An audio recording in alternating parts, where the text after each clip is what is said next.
سلام به همه اونهایی که عین حال ما را تماشا دارند. نشر نوبتی برنامه ترانسفر در عمل را با جالبترین مطلب‌های فراگیر بازارهای ترانسفری منظورتان میکنیم، چون ترتیب اول از تغییرات‌های کادری فوتبالی وطنی میگوییم.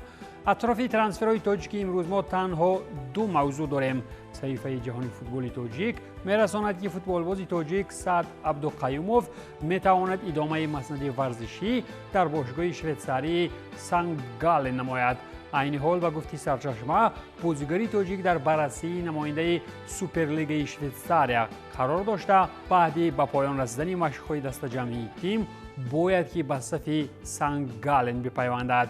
سعد اصلا زمان تحصیل در فرانسه به هیئت دسته غیرکسبی دیوانیه میپیوندد و در موسم یکم با پیراهن این دسته به زدن 27 گل دست یافته 12 پاس گلی نیز به نامش ثبت کرده است. خلاص که بعد چنین خود نشاندهی نسبت بازیگری تاجیک از آن طرف قلعه آلپ توجه کردند. یک بازیگری دیگری تاجیک که توانست در این روزها باشگاه بانفوذتری را صاحب شود، این هم عبدالله جیبوف می باشد. از دسته رستوف به دسته اسپارتاکی دو گذشت. جیبوف موسم سپری گردیده در هیئت جوانان رستوف در لیگ جوانان روسیه 19 بازی انجام داده 5 گل و 9 پرتافت گلی به نامش ثبت نموده است. نباید فراموش کرد که بازیگری دیگری تاجیک تبار در صف دسته دوم اسپارتاک مسکو یک زمان شمس‌الدین شنبیف بود، یک زمان درخشش داشت و بعداً به فراموشی رفت. امیدوارم که برآمدهای فوتبالی جیبوف در صف سرخ و سفیدها به مثال برآمد عابد جیبوف در جودو چشمرس و قابل توجه خواهند بود. گپ درباره دسته آوازدار و عین حال پرقوت‌ترین دنیایی با نام منچستر سیتی آن است که این دسته میخواهد بازیگری باواریا جمال موسیالا را به دست آورد. و گفته رسانه‌ها من سیتی در رقابت با بارسا، لیورپول، پی اس جی از برای موسیالا پیش صف است. در این باره یگان رفیق‌های نزدیک من و تو نه، بلکه خود نشریه معتمد ایندیپندنت می‌نویسد. به قول ایندیپندنت منچستر سیتی این تابستان سخت بهر خریداری جمال موسیالا تلاش به خرج داده. با وجود چند عامل‌ها میتواند جمال شاگردی پپ شود. اصلا شرطنامه موسیالا با تیم آلمانی تا سال 26 مهلت دارد، ولی بازیگر میخواهد از گراند آلمانی در راه دسترسی کفالت بنیاد لایحه نو ورزشی به دست آورد. در پس منظر نتیجه های نه آنقدر خوبی میونخنی ها، بازیگری 21 ساله میتواند از آلمان به چمپیونات دیگر رود. دسته های دیگر هم با استفاده از چنین فضای نامناسب اطراف موسیالا در پی خریداری او میباشند. و گفتی سرچشمه شهریان موسم آینده با بازیگرای نو صف خویش را پرقوت مینمایند. با وجود بزرگ شدن سن سالی کوین دیبروینه، فیل فودن نقشی بیشتر میگیرد، ولی انجام دادن ترانسفر موسیالا طلب میکند که یگان فروشگاری بزرگ انجام داده شود. همچنین سیتی وریانت گزارش لوکاس پاکتا از وست هم یونایتد و مایکل الیسی از کریستال پالاس را بررسی میکند. قید کرده میشود که موسیالا خود خواهشمند گزارش به پرمیر لیگ وابسته به نفوذ عالی آن در جهان است، زیرا او خود در لندن غربی بزرگ شده است. این نیم حمایتگر به آلمان تنها در سن 17 ساله کوشیده بود. خلاصه گپ این که اگر باواریا در لیگ چمپیونها هم با دست خالی از میدان بیرون شود، این حالت برای رفتن موسیالا از بوندسلیگا باز سبب‌ها را زیاد می‌کند و در صورت آمدن پیشنهاد منفعت بخش واقعی این بازیگری جوان میتواند به چمپیونات انگلیا گزارش انجام دهد. یک نوید دیگری داخلدار به گزارش بازیگر از چمپیونات آلمان هم به باواریا تعلق دارد. اینجا گپ سر کینگسلی کامان می رود که وریانتی رفتن از باواریا را بررسی می کند. قهرمان آلمان، فرانسه و ایتالیا هم به مثل موسیالا میخواد به پرمیر لیگ انگلیا یا خود لالیگا رود. شرطنامه این بازیگری 27 ساله میونخنی ها با باواریا تا سال 2027 مهلت داشته. به قول نشریه بیلد کامان زد نیست که فرصت‌های نزدیک چمپیوناتش را عوض کند. امکانیت‌های مهاجرتی کاری به انگلیا و اسپانیا به طور روشن مورد بررسی قرار داده می‌شوند. قید کرده می‌شود بازیگری که قهرمان اشکالات آلمان و 2 مراتب غالب چمپیونات فرانسه در صف PSG و 2 مرتبه دیگر قهرمان ایتالیا در صف یوونتوس میباشد، باز میخواهد در صف یگان دست از انگلیا و اسپانیا چمپیون شود. موسم جاری کامان در بوندسلیگا 16 بازی گذرانیده با 3 گل و 3 پرتافت گلی از میدان بیرون شده است. دستای احتمالی خریداری کامان باشند لیورپول، بارسلونا و پاریس سن ژرمن میباشند. آخری گپ این که کامان هم در ردیف موسیالا میتواند گراند علاقه در هولیزار قرار داشته آلمانی را یک طرف گذارد.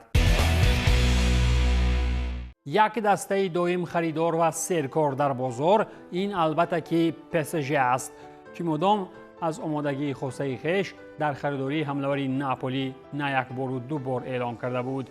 با گفته پاریژیان این تیم شیخانه تیار است که از برای ویکتور اسیمخین 120 میلیون یورو پرداخت نماید. با خودی حمله‌ور ناپولی باشد سالانه 13 میلیون یورو معاش میدهند. از روی معلوماتی تو ماتینو تیم پاریژی را ارزش بازیگری منتخب نیجریه هیچ به ترس نمیآورد و آنها اساساً بعد رفتن امباپه باید که نفر ارزنده به تیم بیارند.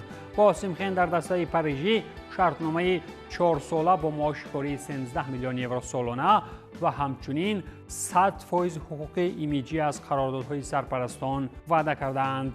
بر زمین قید کرده می شود که مناسبت میان پرزیدنت های باشگاه ها اورلیو دی لورنتیس و ناصر الخلیفی خیلی هم نقص بوده.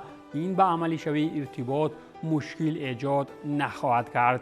اسیمخین هم خود وریانت پیوستن به PSG را در تابستان از هدفهای خویش میشمارد. موسم جاری اسیمخین با 12 گل و 3 اسیست 3 پرتافت گلی در 19 بازی ناپولی در سری آ به میدان آمده. وضع خودی دسته ناپولی باشد کلاً بحرانی است. تیم پاریژی باشد در بازی اولی مرحله چهارک نهایی نشان داد که تا حال در لیگ چمپیون ها هیچ کاری بزرگی از دستش آمده نمیتواند. آنها با امباپه هم ضد بارسلونای بحرانی کار کردن نتوانستند و با وجود اسیمخین هم از آسمان ستاره نخواهند فراورد. اگر چند سخن درباره فوتبال روسی هم علاوه کنیم، آنجا واقعا هم سودکشی و جنگ و جنجال است. باشگاه برزیلی سانتوس از جانب فیفا به خاطر قرض 4 میلیون دلار پیش کراسنودار از برای گزارش کویوا جزا خواهد گرفت. بعد این سپاریدن سر وقته قرض از این پس و تیم برزیلی امضا کنی شرطنامه با بازیگران نو و ثبت نام کنی آنها منع گردیده است. این هم به خاطر گزارش نمایشگر کریستیان کویوا در سال 2019 و قرض 4 میلیون است. بعد آنی که قراری برآورده فیفا قوه قانونی گرفت، سانتوس مجبور کرده شده است که 4.5 میلیون دلار از برای ترانسفر کویوا طریق 4 قسمت تا 25 میلیون به کراسنودار پرداخت کند. محدودیت ترانسفری باشد بعد پرداخت کردن پول قرضداری از سر گرفته می شود. در آمد گپ تیم های روسی اگر با چنین راه و واسطه دسته های برزیلی را شکست ندهند در فوتبال به قول مردکی پیروز شدن ضد برزیلیان به روس ها در دو حیات هم میسر نمی شود. یک موضوع دیگر اطراف فوتبال روسی این بازگشت ادیو و فوتبال چچنستان است. مگامد هدیو هم بعد آنی که امکانیت رفتن به یورو 2024 را با منتخب قزاقستان از دست داد قرار کرد که استراحت نکرده با کمک احمد شتابد.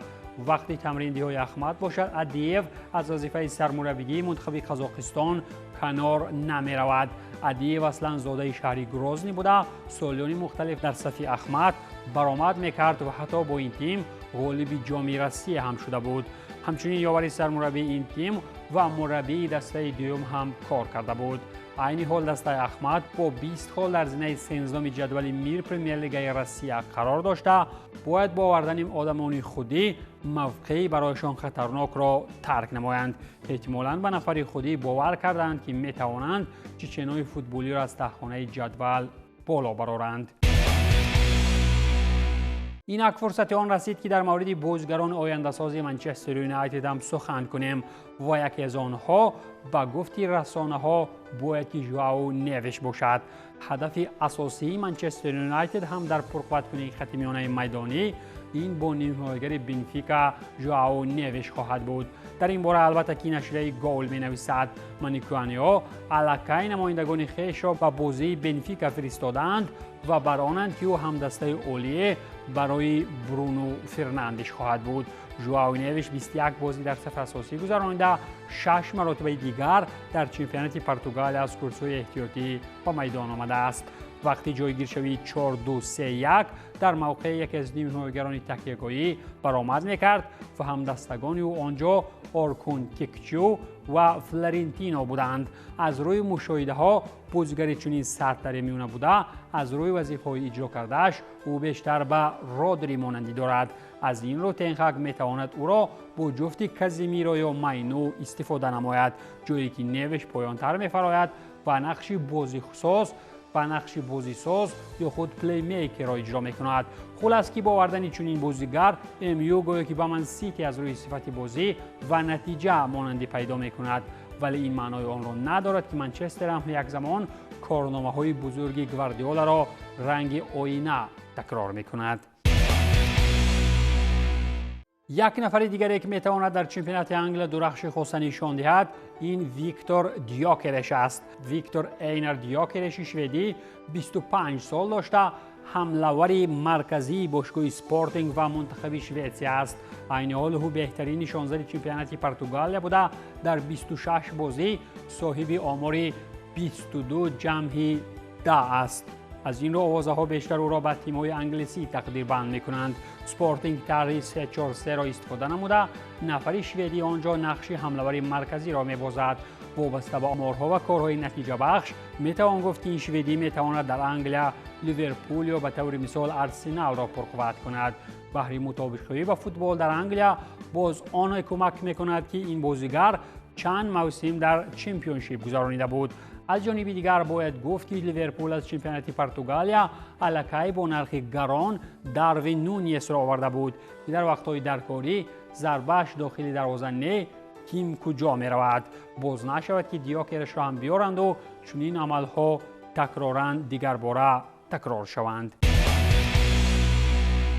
از روی مشاهده ها و تحلیل ها برای آرسنال هم یک بازیگر نو پیدا کردند. این هم رودریگو سالاسار است که در صف توپچیان میتواند در خط نیم حمایه برقرار برآمد کند.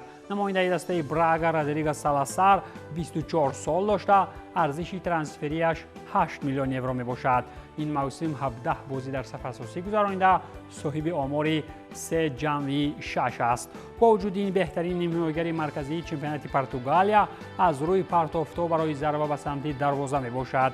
اصلا دسته براگا زیر طرح 4-4-2 بازی نموده.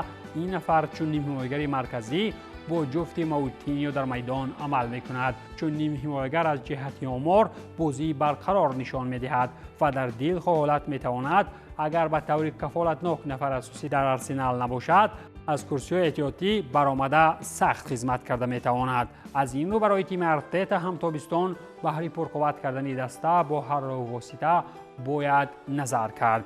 این بود پایان برنامه ترانسفر در عمل. تنسیت و پولدار باشید.